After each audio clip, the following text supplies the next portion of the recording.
So how are we dealing with huge data? How do we deal with huge amounts of data that are too big to fit in a single database, that are too big to fit on a disk, or where we have just very, very many small data items? The typical strategy is to partition that data up, or in a physical way to shard it. And the approach here is that we take a look at the independent data islands that we can find in our system.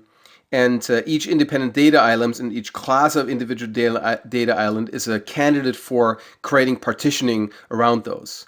The preferred model, certainly for me, is to have a differentiation between partitioning and sharding, where partitioning is a logical model where you are assigning ranges to individual data item. So you make a number of logical partitions. Let's say you make 100,000 partitions.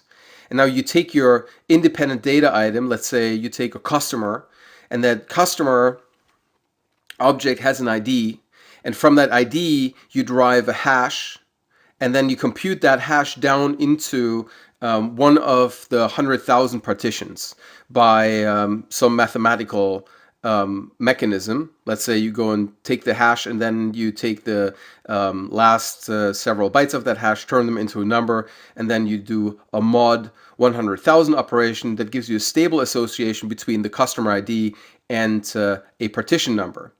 And then you have a range of those partitions. You have 100,000 partitions in my example, and you have 4 shards that you go and then spread across those shards by assigning ranges. So the first 25,000 go into the first shard, and the last 25,000 go into the fourth shard. If you need more capacity in the system, you simply add shards, you add databases, and you then redistribute the ranges of partitions, and you replicate the data into those partitions. You simply reassign the ownership, and you can grow this to up to 100,000 shards. Or you just pick a higher number if you were having to scale even beyond this. So you pick 1,000,000 partitions, and that gives you a headroom of 1,000,000 shards.